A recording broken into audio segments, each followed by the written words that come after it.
আজকের গল্পটি এক একাকী মায়ের কেন্দ্রীয় চরিত্র ঘিরে, যে তার দুই সন্তানকে নিয়ে ফিরে আসে তাদের নানি বা দাদির পুরনো বাড়িতে। কিন্তু সে বাড়িতে এক রাত কাটানোর পর থেকে শুরু হয় ভয়ঙ্কর অভিজ্ঞতা। অশুভ শক্তির এক অজানা আতঙ্ক যেন তাদের সর্বদা তাড়া করছে। সময় যত এগোয় তারা বুঝতে পারে যে সত্তা বা জিন তাদের তাড়িয়ে বেড়াচ্ছে। সে আসলে কিছু দাবি নিয়ে এসেছে এখানে, তার নিজের ন্যায্য অধিকার চাইছে। তাদের হাতের সময় মাত্র 7 দিন। নানির মৃত্যুর 7ম দিনে একটি অভিশাপ বাস্তবে রূপ নিবে। এখন তারা কি পারবে পুরানো রহস্য উন্মোচন করে এই অভিশাপ ঠেকাতে? কথা বলছিলাম ইন্দোনেশিয়ান হরর থ্রিলার সিনেমা সেভেলাম হারি 7 বা মৃত্যুর 7 দিন। মুভির শুরুতে দেখানো হয় এক প্রত্যন্ত গ্রামের দৃশ্য। বছরটা 1987। এক রাতে এক গ্রাম্য বউ তার নবজাতক সন্তানকে নিয়ে ঢুকে পড়ে একটি অন্ধকার গুহার ভেতর। বাচ্চাটিকে একটি পিতলের থালায় শুয়ে দেয়। বাচ্চা তো হাউমাউ করে কাঁদছিল এখানে। বাচ্চার নরম শরীরে আদর করে হাত বুলিয়ে সে শুরু করে এক অন্ধকার এবং ভয়ঙ্কর ধর্মীয় আচার, ব্ল্যাক ম্যাজিক জাতীয় কিছু। তার হাতে এখন পেরেকার হাতুড়ি। এই মহিলা ধীরে ধীরে মন্ত্র জপ করতে থাকে। এক অসুস্থ এবং নিষ্ঠুর আচার শুরু হয় এখানে। তার উদ্দেশ্য হলো এই নিষ্পাপ শিশুটির শরীরে পেরেক ঢুকিয়ে দিয়ে তাকে রিচুয়াল সম্পূর্ণ করা, মানে তাকে বলি করা হবে। এভাবে নিজের সন্তানকে নৃশংসভাবে বলি করে দেয়। রক্তে ভেসে যায় নিজের হাতের দিকে তাকিয়ে আচমকাই চমকে উঠেছিল মেয়েটি। বুঝতে পারে সে কি মহাভয়ানক অপরাধ করে ফেলেছে। তৎক্ষণাৎ সে গুহার পবিত্র পানিতে হাত ধুয়ে নেয়, যেন পাপের রক্ত মুছে যায়। আর তখনই সে টের পায় ওখানে রয়েছে কিছু অদৃশ্য অশরীরী সত্তা, জিন, যাদের শক্তিশালী উপস্থিতিতেই মুহূর্তে নিভে যায় গুহার প্রজ্বালিত মশাল। আসলে এই মহিলা এই শক্তিকে পাওয়ার জন্যই তো তার নিজের সন্তানকে বলি দিল। আর এভাবে হঠাৎ করে এখানে একটি গান বেজে ওঠে। গানের সাথে সাথে আগুনের দেহটা নিয়ে যায় পানির নিচে। সে যেন অন্ধকার পানিতে হারিয়ে যায় কোনো এক অজানা শক্তির টানে। পানির ভেতর থেকে নিত্যরত দানবীয় নারীরা যেন তাকে কোথাও নিয়ে যাচ্ছে। এই মহিলার নাম ছিল আগুন। তার চোখ মুখে ভয়ের ছাপ স্পষ্ট। এদিকে এক ভয়ানক দৃশ্য। জলাশয়ের পাশে দাঁড়িয়ে থাকা এক ভয়ঙ্করী নারী ধীরে ধীরে আগুনের দিকে এগিয়ে আসে। এই মহিলা ছিল শয়তানের রানী। তার চলার ভঙ্গিমা ছিল ঠিক যেন সাপের মতো, মোচড়ানো, ধীর, কিন্তু ভয় জায়গা নিয়া। শয়তানের রানী একটা সুচ তুলে নেয়। এগুলো ছিল বিশেষ জাদুকরী সোনার সুচ, যেটা সে মাটি থেকে তুলেছে, যেখানে বাচ্চাটি রক্ত ঝরেছিল। এভাবে সময়ের চাকাটা ঘুরে যায় এক লাফে। চলে আসে 2024 সাল। বর্তমান মাঝদুপুরে স্কুল ছুটির ঘন্টা বাজতেই দৌড়াতে দৌড়াতে বাজারের দিকে আসে ছোট্ট 2 ভাই বোন বিয়ান আর হানিফ। এদিকে তাদের মা ভারী ব্যস্ত বাজারে। তার একটি দোকান ছিল, তবে হানিফের কোনো বাবা নেই, মাই একমাত্র। সংসার চালাতে ছেলে মেয়ের মুখে খাবার তুলে দিতে নিজের ঘাম জড়িয়ে কাজ করে তারই একজন সিঙ্গেল মাদার, অথচ কোনোদিন সে কোনো অভিযোগ করেনি, বরং হাসি মুখে সব দায়িত্ব নিজের কাঁধে তুলে নিয়েছে। তার লক্ষ্য একটাই, বিয়ান আর হানিফ যেন ভালোভাবে বাঁচতে পারে। বিয়ান আর হানিফের গায়ে তখন স্কুল ইউনিফর্ম পরা, ঘামে ভিজে গেছে।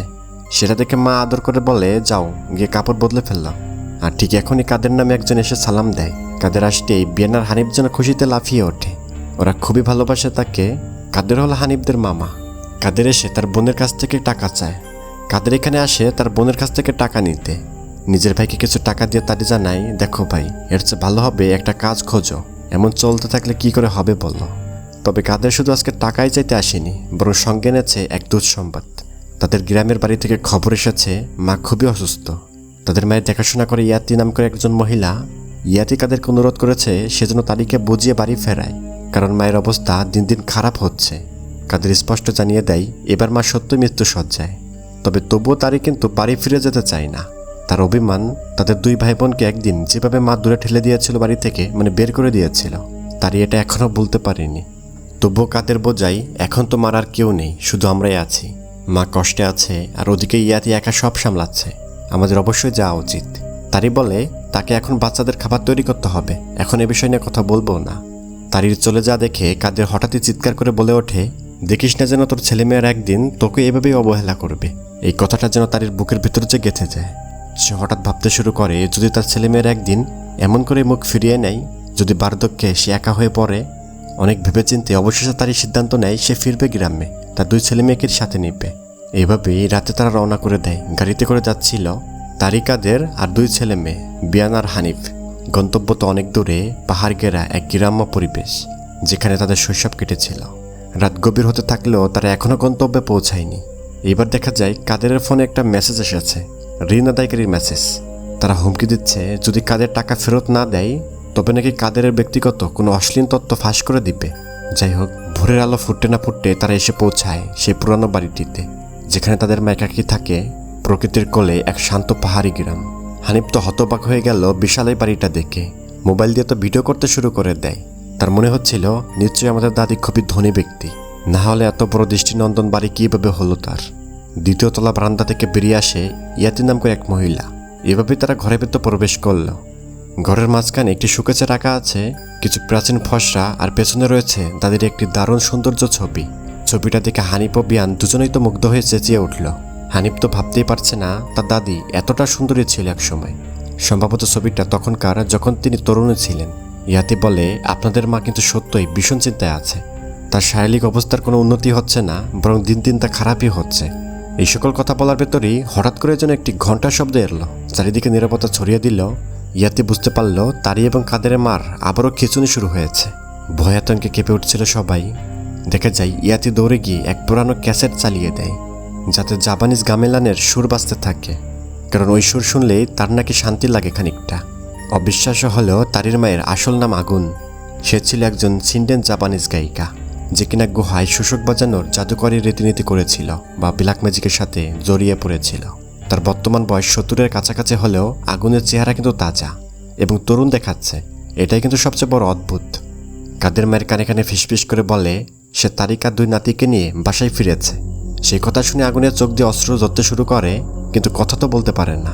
হানিফ তার দিদিমণির সঙ্গে প্রথমবার দেখা করলো, বেশ ভালোই লাগছিল। তবে বিয়ান যখন তার দাদির হাত ধরেছিল, তবে হঠাৎই তার দাদি বিয়ানের হাতটা খুবই শক্ত করে চেপে ধরেছিল। বিয়ান তো ভয় পেয়ে কাঁদতে লাগলো। এভাবে ঝাপটে ধরাটা আসলে কিন্তু ভয়ঙ্কর। ইয়াতি আগুনকে শান্ত করে বলল, এরকম করবেন না মা, ছেলেমেয়েরা ভয় পাবে। কাদের বিয়ান আর হানিফকে নিয়ে তারিকের ঘরে ঢুকে পড়ল এখান থেকে, যেখানে তারি এবং কাদের এই রুমেই খেলা করত। তারি জানাই সে খুবই ক্লান্ত, তাই ছেলে মেয়েদের কাছে যাবে, এখন ঘুমাবে। হানিফ তার দাদির ঘরের দোলনায় বসে খেলছে, আর বিয়ান তার মায়ের সাথে কাপড় বের করছিল। এদিকে কাদের ব্যস্ত হয়ে পড়েছে মায়ের আলমারি ঘেটে কিছু কাগজপত্র, নথিপত্র বা টাকা বের করে নেয়, এগুলো চুরি করে নিচ্ছিল। তবে কাদের এখানে একটি কাঠের মুখোশ যেন খুঁজে পেল, বেশ পুরাতন একটি মুখোশ। এভাবে রাতের বেলা ইয়াতি জানাই, আপনাদের মা 1 মাস যাবৎ শয্যাশয়ী, খুবই অসুস্থ সে। ইয়াতি আগুনকে তারা ডাক্তারের কাছে নিয়ে গিয়েছিল, কিন্তু কেউ ওনার অসুখ কি এটাই ধরতে পারেননি। শেষমেশ ওনাকে একটি কবিরাজ দেখানো হয়, কি হুসাইন নামক একজন ব্যক্তি। কি হুসাইনের কাছে নিয়ে যাওয়া হয়। ওই লোক বলেছে তাদের মাকে নাকি খুব ভয়ঙ্কর একটি জিনে প্রভাবিত করেছে। এখানে কাদেরও এসেছিল।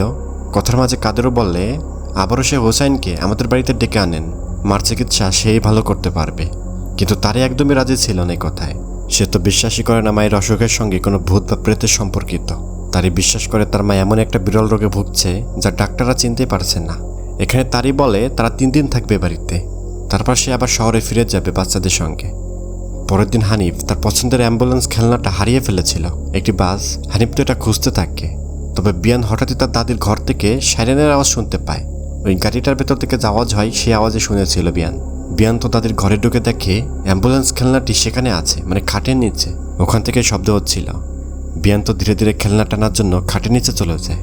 তবে হঠাৎই খেলনাটা যেন নিজের মতো করে চলতে শুরু করে, মনে হচ্ছে তাকে কেউ কন্ট্রোল করছে রিমোট দিয়ে দূর থেকে।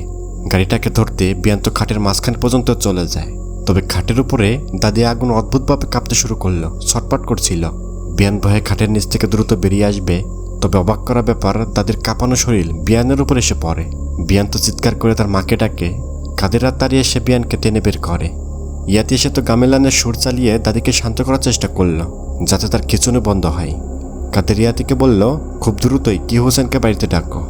এভাবেই রাতে এসেছিল কি হুসাইন এসেই তো দাদির মুখ থেকে সমস্ত সুস বা কালো জাদু ধ্বংস করার জন্য বিশেষ রিচুয়াল শুরু করলো।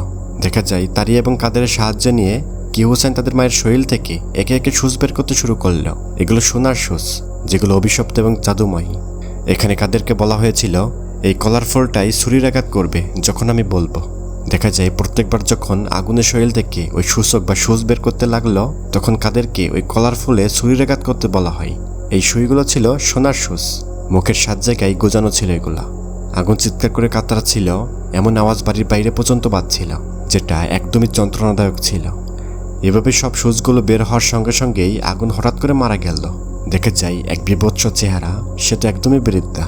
বোঝাই যাচ্ছে এতদিন তাদের মা ভয়ঙ্কর কোনো শক্তির প্রভাবে বেঁচে ছিল। তার মেয়ে তারই চিৎকার করে কান্না শুরু করলো। কি হুসাইন জানাই, আগুনের মৃত্যু কোনো সাধারণ মৃত্যু নয়। এই সোনার সুচগুলো মৃত্যুর সঙ্গের সময়ের স্বাভাবিক সময়কে বাধাগ্রস্ত করেছিল, মানে এগুলো জাদুময়। এখানে কবিরাজ কাদেরকে বলেছিল এই 7টি সোনার সুজ খুব যত্ন করে উঠিয়ে রাখবে, এগুলো 7 দিন পর কাজে লাগবে, যখন আমি চাইবো সঙ্গে সঙ্গে বের করে দিবে। এখানে কবিরাজ হোসাইন আর সতর্ক করে বলেছিল তোমাদের মেয়ের লাশকে কোথাও নিয়ে যাওয়া যাবে না, তাকে কবরও দেওয়া যাবে না, এমনকি তার মৃত্যুর সংবাদ 7 দিনের জন্য গ্রামবাসীদের দেওয়া যাবে না, কারণ এই ভয়ঙ্কর জাদুকরী লাশ পৃথিবী গ্রহণ করবে না, তাকে অবশ্যই গোয়াবাতুন নামক নিচের পবিত্র জলাশয়ে ডুবিয়ে দিতে হবে, যেখান থেকে সে জাদুমাই বা কালো জাদু করেছিল। ছোট বাচ্চারা বিয়ান হানিফ তো খুবই ভয় পাচ্ছিল তার দাদির এমন মৃত লাশ দেখে। পরের দিন সকালে, আজ মৃত্যুর প্রথম দিন, তারি এবং ইয়াতি তো তার বৃদ্ধ মায়েকে গোসল দিচ্ছিল।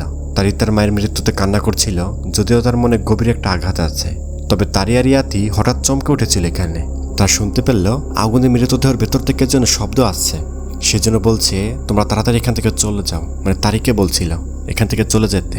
এভাবেই তো গোসল শেষ হয়। সেদিন রাতেও তারি একা বসে আল্লাহর স্মরণে সূরা ইয়াসিন পাঠ করছিল তার মেয়ের আত্মার শান্তির জন্য। তার সামনে তো রয়েছে লাশ। দেখা যায় ইয়াতি তারির পেছনে এসে বসলো মৃতদেহর পাশে। তারি যেন দোয়া চালিয়ে যাচ্ছিল, তবে হঠাৎ করে তখনই ইয়াতির মতো আর একটি অবয়ব যেন তার সামনে এসে বসলো। সামনে ইয়াতি, তাহলে পেছনে কি? এই জন্য তারি তো দ্রুত পেছনে ঘুরল, কিন্তু পেছনে কেউ ছিল না, ছায়াটি উদাও হয়ে গেছে। তারি এখানে মোটামুটি ভয় পেয়েছিল। তবে তখনই যেন আবার তার মায়ের মরদেহ থেকে গম্ভীর একটা আওয়াজ হতে লাগলো। তারির কৌতূহল বেড়ে গেল। সে তার মায়ের মুখ থেকে কাপড় সরালেই হঠাৎ করে অদ্ভুত একটা ঘটনা ঘটল। অন্যদিকে আসল ইয়াতি কিন্তু রান্নাঘর থেকে তারির দিকে এগিয়ে আসলো তখনই, মানে তার মায়ের চেহারা দেখে যখনই চিৎকার করে উঠেছিল তারি, এই চিৎকার শুনেই তো ইয়াতি এখানে এসে পড়ে। সে শুনলো তারি ভয় চিৎকার করছে। ইয়াতি বুঝলো তারি ভয় পেয়ে গেছে এখানে কিছু একটা দেখে। যতই বাড়ির ভেতর একটি লাশ থাকুক, কি হুসাইন তো বলে গিয়েছে 7 দিনের আগে কবর দিলে কেউ বেঁচে থাকতে পারবে না, এটি অভিশপ্ত হয়ে যাবে। কি হুসাইন বলেছিল মৃতদেহটি ভালোভাবে মুড়িয়ে রাখতে হবে এবং জারিক কাপড় দিয়ে ঢেকে রাখতে হবে। 7 দিনের আগ পর্যন্ত আগুনের মৃতদেহকে অন্য কোথাও সরাতে পারবে না। এভাবে কি হুসাইন চলে যাওয়ার পরে তারি আর 2 সন্তানকে নিয়ে ঘুমাতে বসেছিল। এভাবে কাদের আর হানিফ তো গভীর ঘুমে চলে যায়, আর বিয়ান এখনো চোখ বন্ধ করতে পারছে না। তবে হঠাৎ করে বিয়ান দেখল তার বিছানার পাশে দোলনা চেয়ারটা নিজে নিজে নড়তে লাগলো। চেয়ারে বসে আছে তার দাদির মতো একটা অবয়ব, অন্ধকারে দেখা যাচ্ছে। এই দৃশ্য দেখে বিয়ান যখনই কম্বল দিয়ে নিজেকে মুড়িয়ে নিয়েছিল, আবার হঠাৎই তার দাদির মতো একটা অবয়ব তার পাশেই শুয়ে থাকতে দেখা যায়। এটা দেখে তো চরম ভয় পেয়ে বিয়ান চিৎকার করে উঠেছিল। অদ্ভুত হলেও হানিফ শান্তিতে ঘুমিয়েছিল তখনও। সে তো কিছু জানতো না যে বিয়ানের সাথে কি ঘটে গেল তখন। পরের দিন আগুনের মৃত্যু 2য় দিন। আজ হানিফ নিজের টিকটক লাইভ ভিডিও করছিল। এই লাইভে সে তাদের নানির বিশাল বাড়িটা দেখাচ্ছিল। বাড়িটা খুবই রাজকীয়, এমনকি একটি বড় ইউরোপীয় স্টাইলে সুইমিং পুলও আছে এখানে। এদিকে বিয়ান চিৎকার করে হানিফকে ডাকছিল, তবে হানিফ বিয়ানের সাথে মজা করতে দৌড়ে পালায়। দেখা যায় হানিফ তার দাদির একটা পুরাতন ঘরে ঢুকে আলমারির মধ্যে লুকিয়ে পড়ে। তবে অন্ধকার আলমারিতে মুখোশ পরা একটা অবয়ব যেন হানিফের ঠিক সামনে এসে পড়ে। আচমকে মুখোশ দেখে হানিফ তো ভয় পায় চরম। সে তো আলমারি থেকে বেরিয়ে পড়ে। এই মুহূর্তে বিয়ান এসে পড়ে এখানে, হানিফকে ধরে ফেলে। বিয়ান হানিফের হাত থেকে ফোনটা নিয়ে চলে যায়, কিন্তু হানিফ এখানে সে মুখোশটা খুঁজে পায়। দেখা যাচ্ছে মুখোশটা চেয়ারের নিচে পড়ে আছে। হানিফ তো এটা নিয়ে নিজের সাথে করে রেখে দেয়, পরে খেলা করা যাবে। এভাবে রাতের দৃশ্য। রাতের বেলা কাদের ব্যাংক থেকে একটা SMS পায়, যেখানে লেখা ছিল তার বাকি ঋণের পরিমাণ প্রায় 40 মিলিয়ন রুপি। যদি 14 দিনের ভেতর পরিশোধ না করে সুদের হার 20% বেড়ে যাবে। কাদের তো ভয় ও চিন্তায় পড়ে গেল। কিন্তু এই সময় সে শুনতে পেল নারীদের কণ্ঠস্বর। মনে হচ্ছে এক ঝাঁক নারী একে অপরের সাথে যেন কথা বলছিল বা প্রার্থনা করছিল, কিন্তু শব্দগুলো যেন কোনো মানুষের ভাষার মতন না। কাদের তো দেখতে পেল তাদের মায়ের মরদেহের পাশে বসে আছে সে মুখোশ পরা অনেকগুলো নারী। তবে বিদ্যুৎ সুইচ অন করতেই অবয়বগুলো যেন অদৃশ্য হয়ে যায়। কাদের বেশ অবাক হয়েছিল এই ঘটনাটা দেখে। এভাবে পরের দিন সকাল। আজ মৃত্যুর 2য় দিন ছিল। দেখা যায় কাদের তার বোন তারিখকে তাড়াহুড়া করে বলে চলে এখনই ভাগাভাগির ব্যাপারটা করে ফেলি, মানে হচ্ছে তাদের মায়ের রেখে যাওয়া জমি জমা ভাগ করবে। তবে তারি রেগে বলল প্রথমে মার শেষকে তো সম্পূর্ণ করো, তারপর ওসবের কথা ভাবতে হবে। তারিখ খেপে গিয়ে কাদেরকে দোষ দেয়, সে শুধু মায়ের সম্পত্তির লোভে তাকে বাসায় ফিরতে বলেছে। এদিকে হানিফ খেলা করছিল তার নানির কাঠের মুখোশটা দিয়ে। সে মুখোশটা পরে আয়নার সামনে দাঁড়ায়। তবে ব্যাপার হলো আয়নাতে হানিফের যুবতী নারীকে দেখা যায়, মানে এই মুখোশটা পরলেই সে তার যুবতী নারীকে দেখে। এদিকে ঠিক তখনই বিয়ান বাথরুম থেকে বেরিয়ে আসে। সে তো নিজের রুমে ঢোকার জন্য ঘরের মাঝখান দিয়ে হেঁটে যায়, যে মেঝেতে এখনও তাদের নানির মৃতদেহটা এখনও পড়ে আছে ওখানে, পাশ দিয়েই তো যাবে হেঁটে। এভাবে বিয়ান দ্রুত হেঁটে গিয়ে রুমের দরজা খুলে ঢুকে পড়ে। তখন সে দেখতে পায় হানিফ দোলনায় বসে নানির সে মুখোশটা পরে আছে। হানিফ জানাই এই মুখোশ পরে আয়নার দিকে তাকালেই নানিকে দেখা যায়। বেশ অদ্ভুত কথা, বিয়ান তো গম্ভীর গলায় হানিফকে বলে, নানির ব্যক্তিগত জিনিস কেন স্পর্শ করলে? এটা তো ব্যবহার করা একদমই ঠিক হয়নি। তা আবার এমন সময় যখন তার আত্মা এই বাড়িতে এখনও রয়েছে। 7 দিনের আগে কিছুতেই শান্তি পাবেন না, কোনো কিছু স্পর্শই করা যাবে না। বিয়ান তো জোর করে হানিফকে বলে যেন মুখোশটা সে আবারও রেখে আসে ওখানে, না হলে মা রাগ করবে। এভাবে রাতের বেলা বিয়ান হানিফকে তার মা ঘুম পাড়িয়ে দিচ্ছিল। এখানে তারি দেখলো হানিফের বালিশের নিচে অদ্ভুত সে মুখোশ। তারি তো এই প্রথমবার এটি দেখলো, তার কাছে এটি অদ্ভুতই মনে হচ্ছিল। তারি তো খুবই রাগ করে হানিফ যেন আর কখনো এই বাড়ির কোনো কিছু স্পর্শই না করে। অথচ হানিফ এখানে বলে, আমি এটা আনিনি এখানে মা। হানিফ এখানে পুরোপুরি নিশ্চিত ছিল যে সে তো দুপুরে মুখোশটা নানি সাজঘরে রেখেছিল। যাই হোক, হানিফ জানায় যে আর কখনো এমন করবে না, অনুমতি ছাড়া কোনো কিছু আনবে না। তারি জানতে চাইল কেন হানিফ এত আগ্রহ নিয়ে মুখোশটা এনেছিল, এখানে কি আছে মুখোশে। হানিফ এখানে সত্য কথা বলে দেয়। সে বলেছিল এই মুখোশ পরলে আইনের নানিকে দেখা যায় যুবতী অবস্থায়। যদিও তার এই কথাটা এই মুহূর্তে বিশ্বাস করতে পারল না, তবে হানিফ আবারও কাঁদতে শুরু করলেও সে শহরে ফিরে যেতে চায়। এখানে তার ভালো লাগছে না। তারি জানাই মায়ের দাফন শেষ করেই তার শহরে ফিরে যাবে। পরের দিন সকাল, আজ 4র্থ দিন। হানিফ আর বিয়ান বসেছিল শুকিয়ে যাওয়া সুইমিং পুলের ধারে। তারা দুজনই বুঝতে পারছিল নানির বাড়িতে থাকার সময়টা কতটা ভয়ঙ্করভাবে কাটছে তাদের জন্য। এরপরের সিনে দেখা যায় হানিফ আর বিয়ান ঘুমিয়েছিল, তারা চেয়ারে ঘুমিয়ে আছে। এখনই তারি আর ইয়াতে যাবে বাজারের দিকে বাসের টিকিট কাটতে। কাদের এখানে মাথা নাড়ালো, বলল, নিশ্চিত থাকো, আমি দেখছি এদের পাহারা দিব, তোমরা বাজারে যাও। এভাবে তারি আর ইয়াতে বেরিয়ে গেল। বিয়ান আর হানিফ তো ঘুমাচ্ছে। ঠিক এভাবে সময়টা কেটে গেল। এখন বিকাল। তখন হানিফ আর বিয়ানের ঘুম ভাঙল। চোখ ডলতে ডলতে তারা বাড়ির পরিবেশ দেখে বুঝতে পারলো মা নেই, মামা নেই, ইয়াতেও নেই বাড়িতে। বাড়ি একেবারে ফাঁকা। আর ফাঁকা বললে একদম ফাঁকা না, ঘরের মাঝখানে তো তখনও পড়ে আছে তাদের নিথর দেহটা। আর এদিকে দেখা যায় কাদের হানিফদের জন্য বাজারে খেলনা কিনতে গিয়েছিল। তবে এখানে আসার পর একটি দুষ্টু মেয়ের পাল্লায় পড়ে যাইছে। পতিতা মেয়েটা কোনো ভালো মেয়ে না, এটা দেখে বোঝা যাচ্ছে। দেখেই তো বোঝা যাচ্ছে তার জীবিকা চলে পুরুষদের শারীরিক সুখ দিয়ে। এখানে কাদের ছিল মাতাল। তখন নানা রকম কথা বলতে লাগলো কাদের, এই বাড়িটা বেচে দেই, বাচ্চাদের পড়াশোনা খরচ আমি দিব। এই ধরনের উল্টাপাল্টাই কথা বলে যাচ্ছিল নিজের মনে মনে। কাদের মহিলার সাথে একান্ত সময় কাটাতে থাকে। এদিকে বাড়িতে বিয়ান বাথরুমে ছিল। হানিফও বাথরুমে যাবে অস্থির। দরজায় ধাক্কা দিচ্ছে, ভাইয়া তাড়াতাড়ি করো, আমিও যাব। তবে দরজা খুলে দেখা গেল বিয়ানের পেছনে দাঁড়িয়ে আছে তাদের নানির মতো পচাগলা একটা অবয়ব। তাকে দেখতে বেশ ভয়ঙ্কর। হানিফ এখানে চরম ভয় পেয়ে চিৎকার করে উঠল। তারা দুজন তো এক মুহূর্ত দেরি না করে দুই ভাই বোন চিৎকার করে ঘর থেকে বেরিয়ে গেল। তবে রাস্তায় গিয়ে হঠাৎ তাদের মা বা তারির সাথে দেখা হয়ে গেল। তারা এই মুহূর্তে বাজার থেকে ফিরল। হানিফ কাঁদতে কাঁদতে বলল, মা, দাদি উঠে গেছে, দাদির চোখ খোলা, বাথরুমের মতো দেখেছিলাম। তারই তো ভয় পেয়ে গেল সব কথা শুনে। তারা সকলে ধীরে ধীরে বাড়ির ভিতরে ঢুকে দেখে তাদের দেহটা আগের জায়গাতেই রয়েছে। নড়েওনি, চক্ষু বন্ধ মনে হচ্ছে, মানে সে মৃত। তাহলে হানিফরা কি দেখল? বিষয়টা প্রশ্নমূলক থেকে যায়। এভাবেই আজ 5ম দিন পেরিয়ে পরের দিন ভোরে কাদেরের জ্ঞান ফেরে। সে দেখে পুরো উলঙ্গ অবস্থায় কবরস্থানের উপর পড়ে আছে। তার গায়ে কোনো জামা কাপড় নেই, চেহারা একেবারে উন্মাদ পাগলের মতো লাগছিল। কাদেরের এখানে রহস্যময়ভাবে পড়ে থাকাটা বড়ই অদ্ভুত। এভাবে কাদের যখন ফিরে এসেছিল বাড়িতে, সে তো ফিরে আসা মাত্রই তারই জন্য রেগে আগুন হয়ে গেল। তারই তো খুবই রাগ করছিল তার ভাইকে। কাদেরের উপর খুবই ক্ষেপে গিয়েছিল, কারণ সে 2টি বাচ্চাকে একা ফেলে কোথাও চলে গিয়েছিল। আরও খারাপ ব্যাপার হলো কাদের শরীরে মদের গন্ধ, বোঝা যাচ্ছিল সে রাতে মদ খেয়েছে। তবুও কাদের নিজে ভুল মানতে চাইল না। সে বলল সে শুধু খেলনা কিনতে গিয়েছিল তার আদরে 2 ভাগ্নের জন্য। তা খানিক পরে কাদের গোসল করে এসে সেই খেলনাগুলো হানিফ আর বিয়ানকে দিল। কিন্তু কিভাবে যে কবরস্থানে গিয়ে রাতটা কাটিয়ে ফেলল এটাই বুঝতে পারছে না কাদের। এই রাতের দৃশ্য তারই শুনতে পেল তার মায়ের লাশের ঘর থেকে নারী কণ্ঠে মন্ত্রতন্ত্র পড়ার আওয়াজ। অনেকগুলো মহিলার জন্য জপছিল কথাগুলো। তবে তারই যখন এই লাশের কাছে গেল, দেখা গেল কালো নারী, মুখোশ পরা। এরা লাশের চারপাশে বসে আছে এবং কী সব বলছে। এইরকম একটা দৃশ্য কাদেরও দেখেছিল। তাছাড়া এই অবয়বগুলোর জন্য বিয়ানকে মাঝখানে রেখে বসে আছে। বিয়ান যেন তাদের শিকার। এই অবয়বগুলো তারিকে শুধু বলছে, তোমার মায়ের ওয়াদা ভঙ্গ করো না, তাহলে আমরা তোমার মেয়েকে নিয়ে যাব। তবে তারির মেয়ের কী ওয়াদা এটা কিন্তু তারি এখনও বুঝতে পারল না। আর এরপরই ভয়ানক অবয়বগুলো অদৃশ্য হয়ে পড়ে। তারই তো চরম থেকে চরমভাবে হতবাক, কি ঘটল এই সবই মাত্র। পরের দিন সকাল, আজ মৃত্যুর 6ষ্ঠ দিন, 6তম দিন যাকে বলে। তবে রাতে যা ঘটল এর জন্য তারি আর দেরিই করতে পারছে না, তার মাকে কবরে দিয়ে দিবে। তারই বুঝতে পেরেছিল এই মুখোশটা হয়তো কোনো অলৌকিক শক্তির অধিকারী, এজন্য মুখোশটা আগুনে ফুরিয়ে ফেলল। মন থেকে শুধু একটাই আশা, আজ রাতের যেন কোনো কিছু বা কোনো অশুভ শক্তি না আসে এখানে। তারই আন্দাজ করলো এই মুখোশটা কোনো রহস্য আছেই। এভাবে দেখা যায় ঠিক 6তম দিনের দিনেই তারি এবং ইয়াতি গ্রামের কিছু লোকদের ডেকে নিয়েছিল যারা কবর খনন করতে পারে। তাদের পরিকল্পনা আজই তার মাকে মাটি চাপা দেওয়া হবে। কিন্তু কাদের এই সিদ্ধান্তে আপত্তি জানায়। সে বলল, এভাবে করলে তো আমরা হোসাইনের কথা নিয়ম ভেঙে ফেলবো। সে তো নিষেধ করেছিল এটা করতে। 7 দিনের আগে এই লাশ কবর দেওয়া একদমই নিরাপদ নয়। তবে তারি আর মানতে রাজি নয়। তার সহ্যের সীমা ছাড়িয়ে গেছে। সে বলল, আমি আর পারছি না। প্রতি রাতের এই ডাইনিদের ভয় আর আমার ছেলেমেয়েদের জন্য আতঙ্ক, এগুলো আর সহ্য হয় না। যত দ্রুত সম্ভব মায়ের দেহটা কবর দিয়ে শহরে ফিরে যেতে চাই। এভাবে লাশটা কবর দেওয়া হয়। সকলেই তো বাড়িতে ফিরছিল। প্রখর বৃষ্টি আরম্ভ হয়। তবে বাড়ির সামনে পৌঁছে যখন দরজা খুললে তখনই এক ভয়াবহ দৃশ্য দেখে তাদের মাথা ঘুরে যায়। শত শত বাদুর একসঙ্গে ঘর থেকে বেরিয়ে গেল। অথচ দুপুরে যখন তারা বের হয়েছিল তখন একদমই ঘরটা স্বাভাবিকভাবেই ছিল। ঘরের মধ্যে যেন কেমন একটা বিশ্রী গন্ধ, আর সবকিছু যেন কেমন অদ্ভুত তৈরি মনে হচ্ছে। তবে আরও ভয়ঙ্কর বিষয় হলো সেই দেহটা, যেটা তারা নিজের হাতে কবর দিয়ে এসেছে, এখন আবার ঘরের মাঝখানে পড়ে আছে তাদের মায়ের মৃত দেহটা।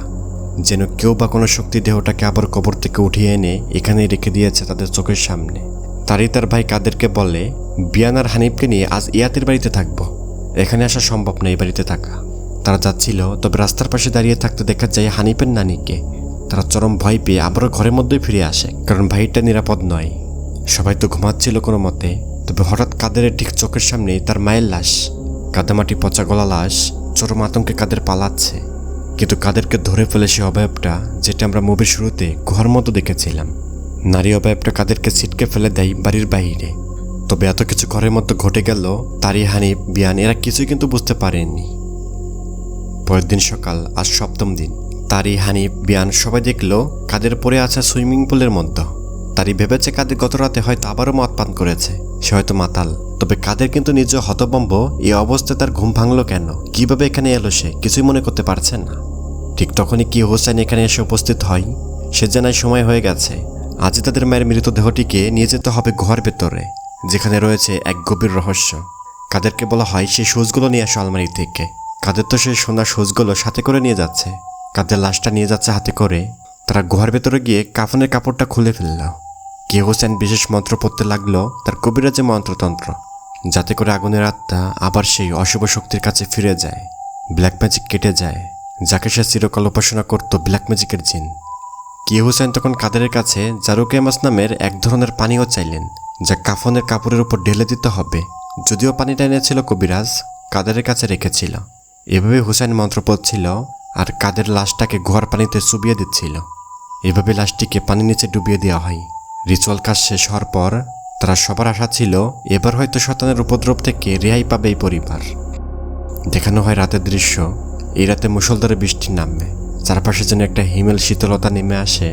তারই ব্যাগপত্র গুছিয়ে রেখেছে, পরের দিন তো সকালে ফিরে যাবে শহরে। তবে হঠাৎ করে সে স্তব্ধ হয়ে যায়।